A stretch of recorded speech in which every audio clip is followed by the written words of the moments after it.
A message from McAfee. I'd say howdy, but I'm not a real cowboy. And I'm not a real alien. We're deep fakes, and because of fakes like us, It's hard to tell what's real. unless you have McAfee. McAfee's scam detector automatically identifies text and email scams. And even deepfakes. And it works everywhere, even out on the range.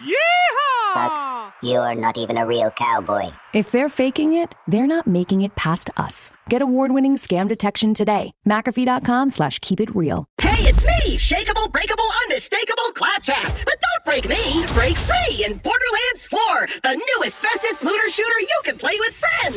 Everything's better with friends, and I would totally know. Pre-order Borderlands 4 now. Rated mature. Are you on Substack? Because I am, and I'd love to connect with you there. I process things there over Saturdays and Sundays, days off, sometimes weeknights as I'm researching and reading other articles, and it inspires me to write things where I'm going deeper into the behind the scenes of what some of the episodes on A World of Difference are all about. I'd love to connect with you there. So if you are on Substack, find me. You can go to laurieadamsbrown.substack.com as a free, or I would prefer a paid subscriber, because then you get access to more of the in-depth things that are exclusively for my paid subscribers. I keep my prices as low as they can be on Substack, as low as they allow. But I do believe in being paid for my work, and I believe you should be paid for yours too. So join me there and let's make a difference together. Welcome to the A World of Difference podcast. I'm Laurie Adams Brown, and this is a podcast for those who are different and want to make a difference. Before we dive in, I want to pause and acknowledge that today's episode touches on sensitive topics, including toxic workplaces, burnout, and parallels to domestic violence. Please take care of yourself as you listen. If at any point you need to step away, I encourage you to do so. Welcome back to A World of Difference. I'm Laurie Adams Brown, and today we're talking about something so many of us have faced, but not enough of us feel safe talking about out loud: toxic bosses and toxic workplaces. You know that sinking feeling when you dread Monday morning, when your boss makes you feel small, unsafe, or completely drained? You are not alone. And today's guest has devoted her life to helping people name it, survive it, and ultimately thrive beyond it. Dr. Laur Hamley Lovett is an organizational psychologist, award-winning global influencer, entrepreneur, professor, and best-selling author. How's that for a bunch of hats? She's spent 25 years studying workplace culture, burnout, and toxic leadership. And she's not only sharing her research, she's also lived through it. So check out our Patreon with her after the show. She's going to help us see the difference between a tough boss and a truly toxic one, how to survive if you can't leave yet, and how to spot the red flags before you sign on to your next role. And let me tell you, this is one of those conversations you'll want to share with a friend, because it's going to hit home for a lot of people. Let's jump in.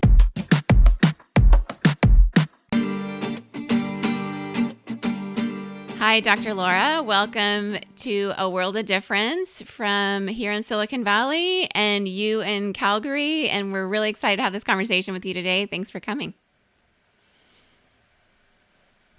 I'm delighted to be here, Laurie.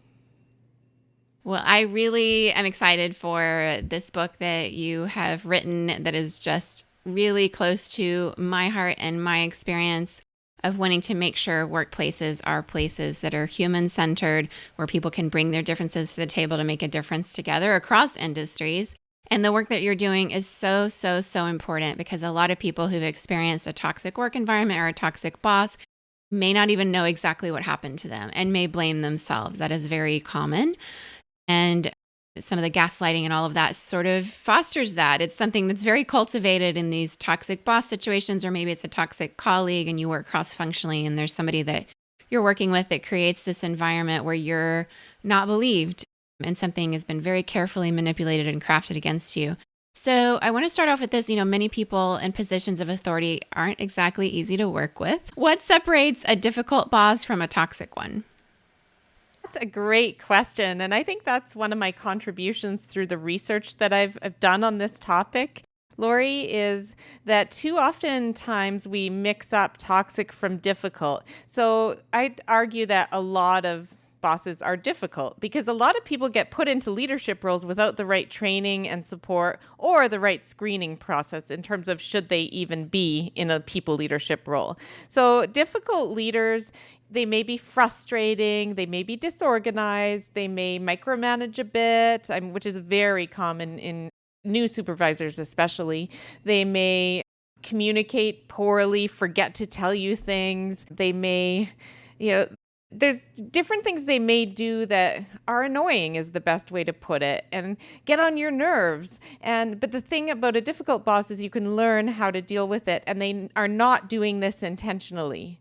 They are not being difficult intentionally. They don't wake up on Monday morning saying, I'm going to go in and be a difficult boss. So their behaviors are unintentional, and they can grow and develop. So with the right coaching, the right development, the right supports, they can become better leaders. And that's what I've been doing a lot of my career is leadership development work as an organizational psychologist. And so those are the difficult ones. You can learn to manage them. You can learn to work with them. A toxic boss, they have an intent to harm, and you cannot work with them long term. They'll erode your confidence. They'll make you sick physically, mentally, and emotionally. And they are just completely toxic. And the longer you work for them, the worse it tends to get. You cannot manage. You can learn how to, survive. So I talk about surviving a toxic boss, but I always recommend getting out as soon as you can. Yes. And this is that tricky part, because even though I think some of us know this is eroding my ability, even just the sleep. Like if you're waking up 3, 4 in the morning and have so much anxiety, you can't go back to sleep, or you're having trouble falling asleep. And just the sleep portion is going to start to cause all kinds of health concerns. But if your body and your nervous system is completely on edge every time you're in the work environment, and if or in the office, even, more difficult, right? Even though some people know this and they're watching it happen to themselves, the reality is sometimes people working under a toxic boss are almost, it's a choiceless choice. It feels like they're almost forced to stay because of money. The marketplace right now, we just got information about August jobs being way down in terms of what they expected. Unemployment is extremely high, like at levels of like 2016. So the market is really tough. There's not a lot of hiring going on. And so that does make it harder. Maybe there's family matters where they carry the insurance for their family. And in the United States, our insurance is usually connected to jobs. And so, would you share some of those survival tips for those, resigned to sticking it out, at least for now?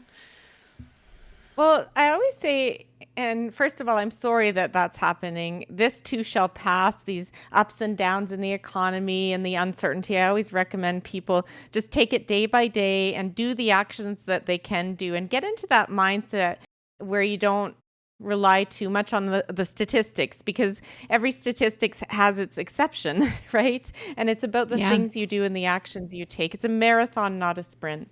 But I would say, when it comes to a toxic boss, it depends on what type of toxic boss you are dealing with. So when it comes to my research and my book, which is coming out in January, and I'm just holding it up here, I Wish I'd Quit Sooner, Practical Strategies for Navigating and Escaping a Toxic Boss. So I love the bird flying out of the cage. It's such a great metaphor. Thank you. And sometimes you are like literally feeling trapped in a cage, and it often is the financial.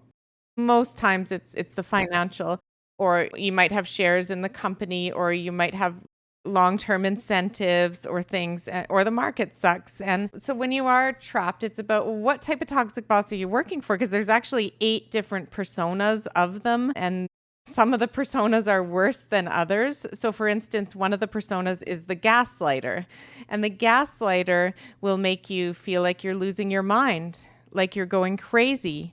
They'll make you start to doubt your own memory, and they're very manipulative. I'd say a lot of my types of toxic bosses I talk about in the book are manipulative, but the gaslighter in particular is very damaging and very hard to survive. Whereas someone like the dishonest manipulator is another one. You recognize they're a liar, they're manipulative, and you just have to hold your cards close, and you have to cover your butt, and you have to just walk a careful line with them.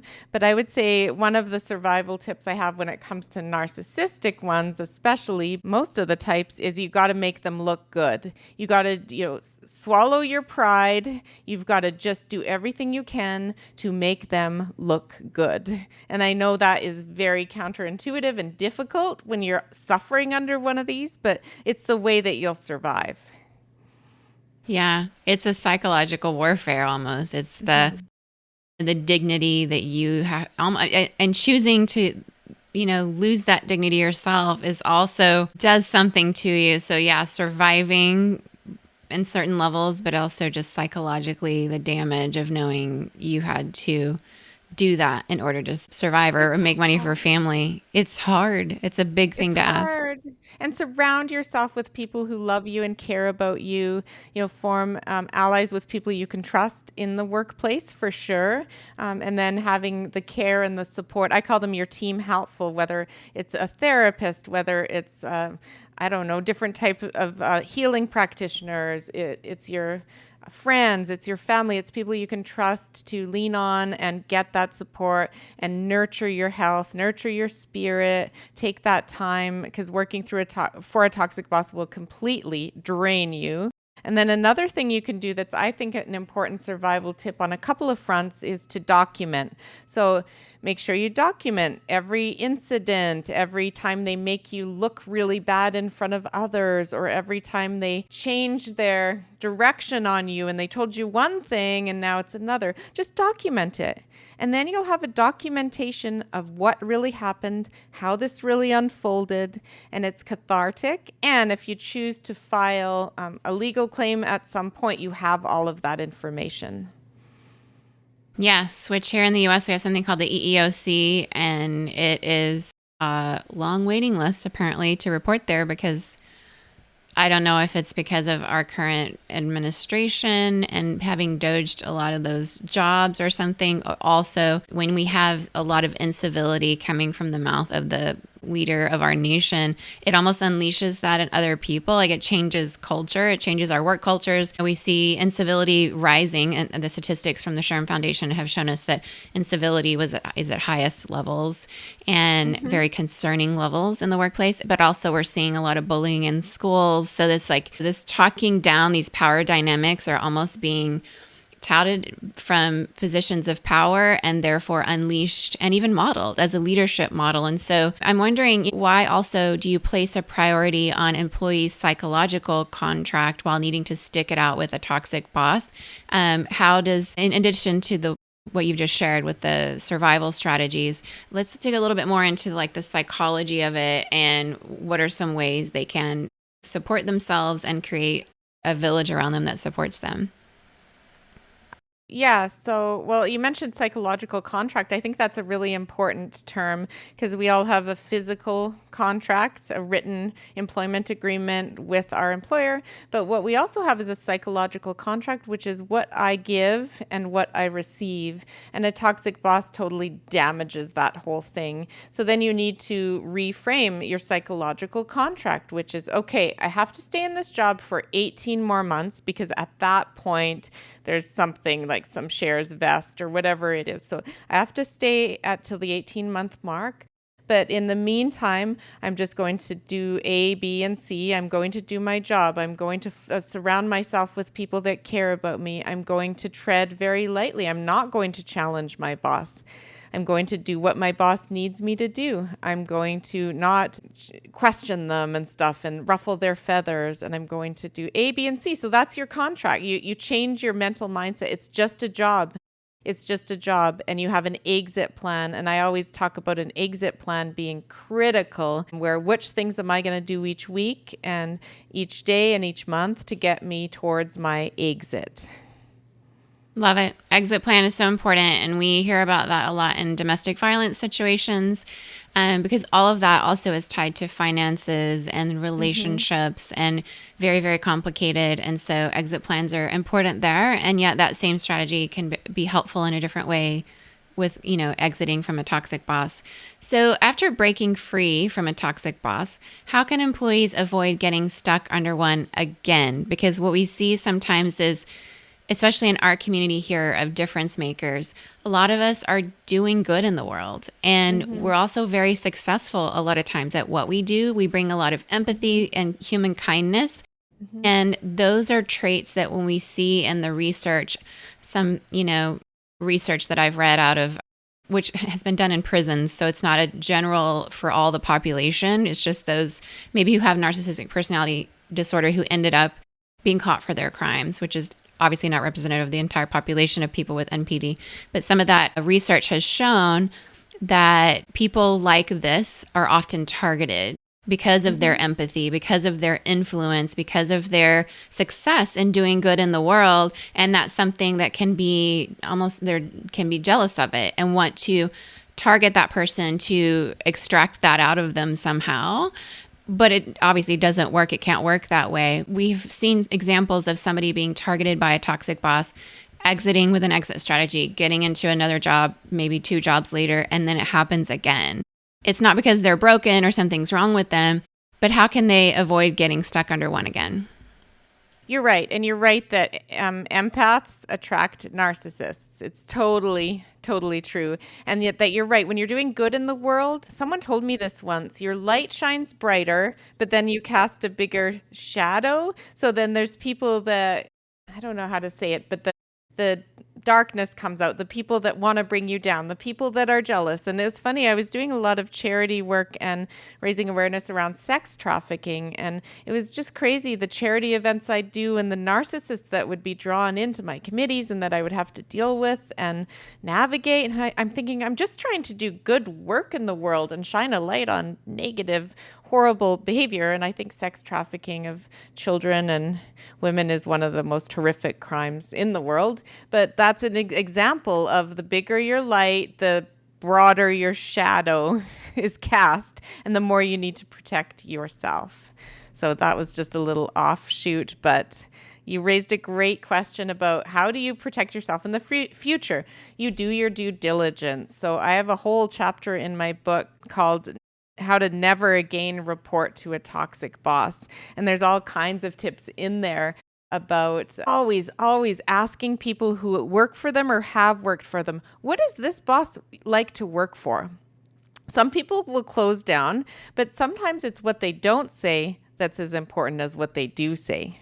So if I say, yeah, Lori, she was good. She was a good boss. I learned a lot, blah, blah, blah, right? It's like, there wasn't that much emotion around working for Lori. The person was closed. Where if they say, oh, Lori was awesome. The only reason I left was because I got a higher level position, but I would have stayed longer if it wasn't for that other opportunity. Lori was awesome. She was there for me. She had my back. So it's what people say. And often we don't talk to the other people who have worked for or left that boss. The ones who have left are a really good source too. So that's where networking comes in. Keep up with your network, grow your network, keep in touch, have your LinkedIn always up to date. Every time you connect with someone new, add them to your LinkedIn. That's very insightful. I think that, reasons why people may not feel safe talking about exactly overtly that toxic boss situation, because sometimes there is retaliation even after they work for that person. And so for understandable reasons, people stay silent on very overtly telling you. But I think some of it is just reading between the lines, like you said, not what they're not saying is as important as what they're saying. And so I'm kind of wondering about this. How can prospective employees, determine, even it's not just necessarily a toxic boss that we're talking about. Sometimes it really is a toxic culture, or a culture, I would argue, that keeps a toxic rock star on, isn't enabling that. And so there's a lot of semantics around whether you would call that a toxic culture, because even toxic cultures have good elements and good people. So it gets very nuanced when we start to say that. But how could a prospective employee determine the health of a workplace culture before committing to going in? We see a lot of, here in Silicon Valley, across global enterprise, really, we see these values on a wall. And it may be just words, like how can people determine whether those are actual values that are human-centered that are being lived out? That's a great question. I always like the saying, walls don't hold up values, humans do, and the leaders do. So that's why I've chosen to focus on leaders and toxic leaders in particular, because I think that there's so much impact a leader can have. So asking about the leadership at the company, what's the word on the street about the leadership at ABC company? What do they like? What is their culture really like? And it's only the people that can tell you. You can use sites like Glassdoor to get some intel for sure, but it's really about the relationships with people who have worked there. And then, even then, it's super important to trust your intuition in the hiring process. So a toxic boss will tend to do a few things. They'll tend to talk most of the time. So they tend not to listen very well. They're talking. And it can be exciting. They can be very charismatic, some of them, and confident, and they can flatter you, but it's mostly about them. So they'll talk about their success, the company's success. Here's why you want to join, Lori. This, we're going places. We're going to triple our market value in the next 2 years, or whatever it is. They're brag. They're not letting you talk. And when they do ask you a question, you can tell they're not genuinely listening.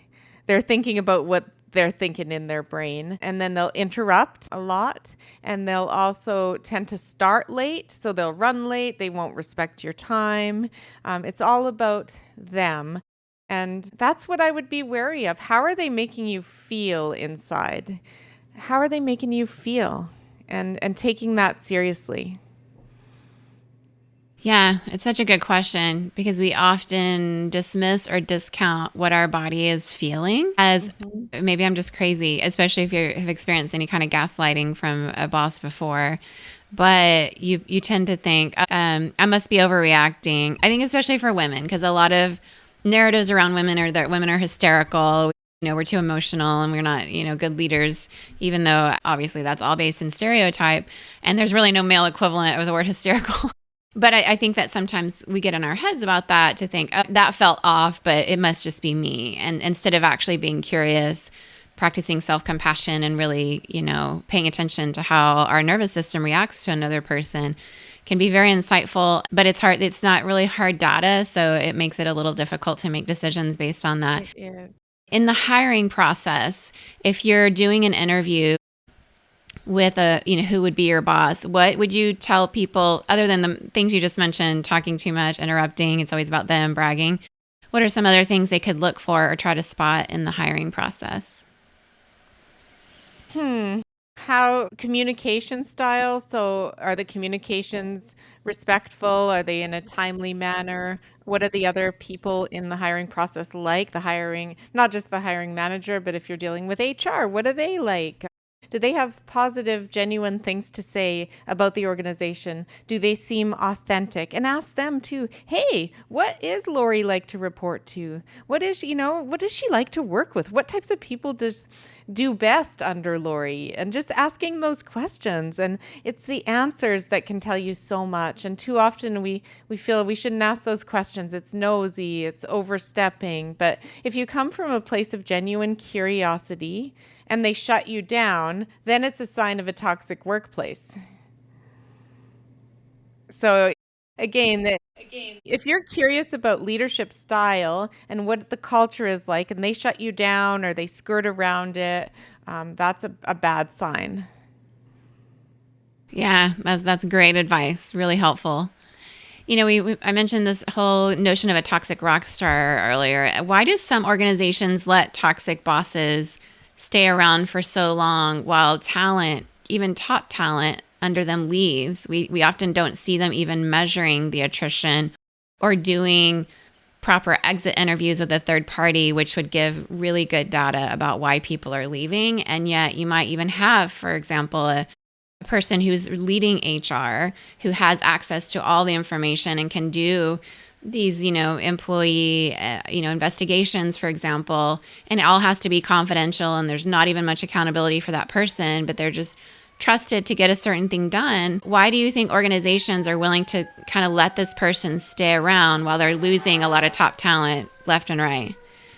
Number one, money. Right? It's the golden dollar. So it's the money. It's usually they bring in money. They're high monetary earners for the company. Not always though, but that's the top reason that I see. Number two is allies and friendships and the old boys club, or they're friends with the CEO, or the CEO hired them and now they're tight, right? And they're into that. They're part of the fabric and it's tougher to let them go because they're friends, they're allies. And then That's a tough one, and it's a conflict of interest too, because you shouldn't be, good friends with these people because you don't have good judgment. You're no longer objective. And then number 3 is ego, a 3-letter word, and that's why I have the No Ego book on my bookshelf back there, because I came across that book years ago, and now I'm friends with Cy Wakeman, who wrote it and does that research. And it's so important to know that ego is the problem in a lot of these cases. It's, someone hired that person and they don't want to admit they made a hiring mistake, right? So I don't know, maybe I'm the VP of HR and I was involved in hiring that manager and now they're toxic, but I don't want to be known as an HR VP who hired a toxic boss, right? So everybody, when you start protecting your ego and being led by ego versus truth and heart and honesty, you just get into these situations where the toxic rock star will stay and damage and damage and damage and damage. And it won't be until maybe the 10th time that the organization has no choice but to get rid of them. Yeah, I've seen it too many times here in Silicon Valley, and it is heartbreaking because I think that people, like we've already mentioned, that often get targeted are the empathetic, the successful leaders who are doing a great job to build the business. But then it's just, when you measure the dollars of sales, for example, which is really easy to sort of measure the ROI of that. There's, the data around retention, the data around keeping top talent. We see, for example, if you have somebody that you pay $200,000 a year, losing and replacing them would cost about $300,000, but it's even more than that if they have a lot of influence and tribal knowledge, for example. It's so expensive, and a lot of that doesn't get measured. And so overlooking it, it's costing just millions, billions of dollars to keep a toxic rock star around. And then in addition to that, some of these toxic bosses are creating environments for their direct reports that are just really harsh, overworking them, having not respecting boundaries for them in terms of time off, expecting them to do more work than is humanly possible. This is something that happens on occasion with, very heartless type of leadership.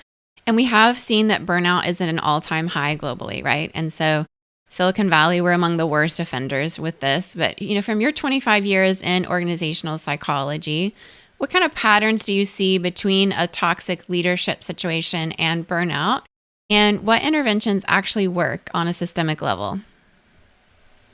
Oh my goodness. So yeah, burnout is something I've spoken on a lot. So I'm a professional speaker and I speak a lot on burnout, and I follow the trends on it. And when I'm brought into different industries, I'll understand, okay, this is the trends in this industry. And I mean, it's definitely across industries, but in Silicon Valley, we work hard and work harder, and tremendous success and gains if you work hard. And yeah, it definitely can erode people over time because we have limited reserves. We need to rebuild our reserves. It's like a glass of water, and the water depletes and depletes. And especially as we get older, we need to be filling that cup over and over each day. And so I see that happening. And what happens with a toxic workplace, the cup goes empty. It's just emptied out. So, and that's why I say when you're coping with working under a toxic boss, you need to be even putting a little bit of water in, each day, trying to get a little bit more in to just cope and get by. And I'd say a toxic workplace culture and toxic leadership is one of a top cause of burnout. Absolutely. And we just did a research study on this. I have a few surveys going across North America. I have a program of research because this doesn't have enough research on it. So I took it upon myself to get a research partner in the States. He's in Birmingham, Alabama. He's a professor in the business school there. And I'm a professor in organizational psychology up here in Canada. But it's a systematic look at, okay, toxic leadership behaviors, what are they? And we've expanded what they are because it's more than meets the eye. There's the ones that are covert and in your face, the bullying, the harassing. I have the abusive a-hole as one of my 8 personas, for example. They're the ones that like they're just toxic, but then there's the covert, manipulative, snake in the grass type that's working the system, and they're in there too. But anyway, long story short is it's about what is toxic leadership and then measuring it and then measuring people's burnout levels. And we found a significant relationship between toxic leadership and burnout. And we look across the generations and the differences. And guess what? Generation Z won't stick around. So they're out of there quicker. That's what we're seeing in the data for sure. And the tolerance for it, like the burnout tolerance is lower with the younger generations. Like they'll get stressed out more easily than the older ones who's like grin and bear it sort of mentality. Yes. Oh my goodness, describing that. And we have, for the first time, multiple generations in the workforce, more than we've had in the past. And so you have boomers, you have Gen X, you have millennials, you have Gen Z, Gen Alpha is coming soon as these, it's sort of like culture clashes. It's the same way that I have trained in cultural intelligence as core leadership competencies for global enterprise. Those same skills a lot of times can be applied between generations who have almost their own culture. And we are seeing exactly that same thing, even with the RTOs here in Silicon Valley and around the United States. You see sometimes Gen Z just says, well, that's, not worth it to me to commute an hour and a half now for 3 to 4 days a week, as opposed to just, 1 or 2 days. I mean, even just adding an extra day can just be deal breaker for a lot of these, digital natives who have had a year and a half of online school in the pandemic. They know, they have skills, but they also won't put up, they have a higher emotional intelligence. What I would argue, because it's something I train on, this is something that is also leadership core competencies, but it does clash with some of the ideals that were raised, some of us in the workforce who are over 30. We came around with different skills we were given, right or wrong. So maybe we weren't given the same skills of listening to our bodies and paying attention to our nervous systems. We were taught to just suck it up and push through and just do the hard thing, But I think a gift that Gen Z is bringing is more humanity. And so listening, I find that people who aren't toxic bosses are willing to listen to that and say, there's something I can learn here. The reverse mentoring is a beautiful thing. And at the same time, the wisdom of generations who are older, who have also gone through hard things, and sort of bringing those together as this third option. That's what I wish we saw more of, instead of what I often hear in a talent development space is people saying, wow, these Gen Z, they're just lazy. They don't know how to work. They're not committed. They don't have any resilience. But the reality is resilience, it can be exhausting. And yeah, maybe you've built that, but at what cost to your nervous system sometimes? And so I would really love to see more of that. I'm not sure what you're seeing in your research and from your perspective. Yeah, no, I actually spoke on that topic a few times. So generations and how you can learn from the younger generation. And the younger generation has a lot of gifts and talents, and they're misrepresented and misunderstood. So I go in with an objective lens to it. And I had a big law firm bring me in because they said, we're losing our young lawyers. And they're based in the States, and they brought all their partners together, and they had me come in and do a keynote around how you engage and retain the younger generations. And sometimes they don't like what they hear because it's different. It's different values than they grew up with. And I said, yeah, but look, did you do it perfectly, right? Because there's a lot of high levels of stress and burnout from just burning the candle at both ends for decades. And yeah, it's different. And flexibility matters. I'll say it till I'm blue in the face. I'm a hybrid work advocate. I've been that for 20 years. I was an early pioneer in remote work research, and the data is people are not a one size fits all, and you need to really honor flexibility. And why make me commute 2 hours a day just to make sure my butt's in my seat 5 days a week? Really? Yes. I mean, the data is clear, right? That humans need autonomy. And in a diverse workforce with this many generations, and in Silicon Valley, we have a high rate of neurodiversity. The cubicles with loud people on phone calls and your cubicle station next to you are going to be very distracting. And for many who have ADHD, for example. And so even just adding one more day in the workforce can cause so much anxiety for this population just specifically. because they know their nervous system's going to react a certain way because neurologically that's the way they're wired. And there's advantages of ADHD, but one of the things is that you have to create a workplace that gives them the autonomy to know they're going to be less productive. That's what they're facing, is they don't want to be less productive, and yet you're putting them in a situation, especially if you don't have a sensory room for them. And a lot of our workplaces don't. They just expect you to sit in this cubicle with other people around you. That's very distracting. And, I would say even for extroverts, it could be difficult because you're having conversations all day and you add another day in the workplace. And, the next thing you know, you've spent 30 minutes getting coffee and talking to somebody at the coffee machine. And so productivity, when it goes down, it can be demoralizing for workers who care about success, their own and their team and the company. And so it is short-sighted a lot of times when we see leadership making these decisions without really understanding the psychology, the sociology, the neurodiversity, the digital natives, the moms, how they're caregiving, and those moms get stuff done. They just do. They've been some of my top performers on my team. And so I have always felt giving them the autonomy to work how they work best is where I get the best productivity out of them. They know, even their own, I'm better in the morning or I'm better at night. And on distributed teams, these things matter when you're getting up early to talk to Taiwan or late at, exactly. So the research has been very clear on autonomy, but we've just not seen it really play out as much in the decisions. How have you seen that show up?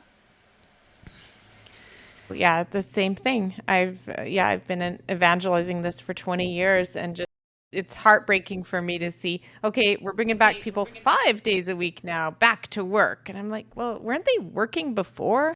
And if they're not working, then why do you have them on your team? And it comes down to great leadership, right? It comes down to we need to skill up as leaders. And I do a lot of focus on that. We need better leadership. And at the same time, we need to prune the toxic roots and the toxic leaders that get into all levels. They get into the first level leadership all the way to the executive. And when toxicity's in there, if you think of a tree and the tree has a toxic disease of some sort, it's in the root system typically, and you need to really get that out of there or it's going to kill the whole tree eventually. So I have a new keynote around that called Prune or Perish, and it's all about how you deal with toxic leadership so that you have a healthy, thriving culture.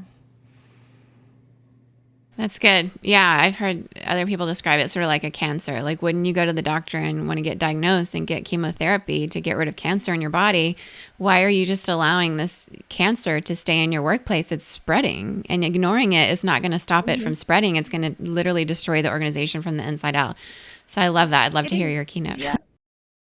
I know women tend to wear a lot of hats, and so, or even just be, understanding a space and then having that knowledge spread into other areas of influence. So you've written both nonfiction and psychological thrillers to raise awareness of mental health and domestic violence. You co-founded With Her movement focused on ending violence against women and girls. I'd love to know, do you see parallels between this gender-based violence and toxic power dynamics in the workplace?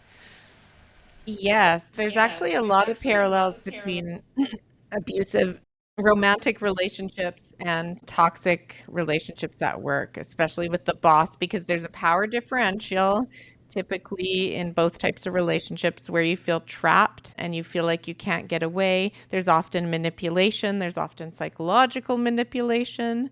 I mean, the only difference is usually it's not physical in the workplace. I mean, that's usually the barrier boundary there. But other than that, the psychological, emotional abuse with a toxic boss is very similar in certain ways. And it's terrifying. And I've been doing one-on-one coaching with people who are surviving a toxic boss or exiting or recovering. And people have been coming into my sphere through drlaura.live and working with me. And I've seen so many really sad stories of they're just a high performer, their heart's in the right place, and they just happen to have had a toxic leader come into their lives. And they're not even a leader, they're a toxic boss because they're not a true leader. But it's heart-wrenching to see it. And yeah, it is gender. I mean, people always ask me that. Is it more women or men that are experiencing this? I'd say on average, it's more women, but men are definitely the victims too. But I haven't collected the exact data on that. So that's just me hypothesizing. It's more women than men. Number 2 is that it is equal between men and women being the toxic bosses from what I'm seeing in my research so far. So and that checks out with me anecdotally. Yeah. No, that checks out. Clients, it's either or. So to me, it's across the board there. But yeah, I do think that there's a lot of work to be done here. It's a big issue. It is a big issue. Well, as we finish up here, I'd love to know, first of all, how can people find you and order your book and all that, but also give us maybe some hope that organizations and leaders can, take with them to help transform these workplace cultures away from toxicity and more toward well-being and human-centered approaches.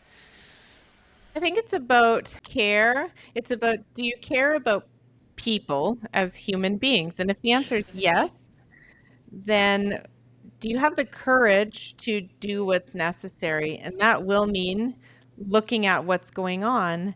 And there are ways to figure out what's going on. There are really good climate surveys that can get to the bottom of the toxic hotspots, 360 feedback that can really get at what's going on. But are you willing to do something about the information that you learn? And it may involve very difficult decisions. But I think we have the ability, and as long as you're open to getting the right supports and figuring this out, the right decision does lay ahead. And it's like, taking off sunglasses and it's brighter. You have a brighter light. You have a more healthy culture when you take out these toxic elements. And I do think that a lot of leaders have it within them to do this. They just need the right supports and encouragement.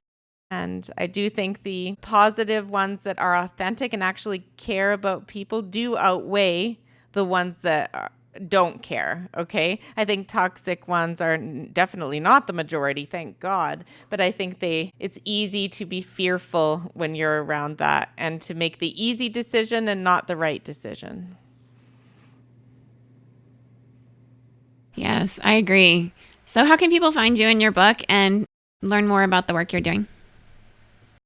So they can find me at drlaura.live. That's my site. And then I'm on all the social media platforms. I'm sharing things all the time about this topic and related topics like burnout, well-being. I have my book, I Wish I'd Quit Sooner, coming out January 13th on all the platforms. All the booksellers will have it. It's already available for pre-sales on all the platforms. So that's exciting. And it's a book meant for people who are going through this, wondering if they're going through it, at the end stage of it or healing from it. And I think HR is going to get a lot out of this book too, and coaches and consultants that work with clients dealing with toxic bosses. So that's the book, and it'll be on the website soon as well. But drlaura.live, I have a community, I have a following. I have Where Work Meets Life, my podcast. So it's going into my 6th year of shedding light on topics at the intersection of work and life. And this is one of my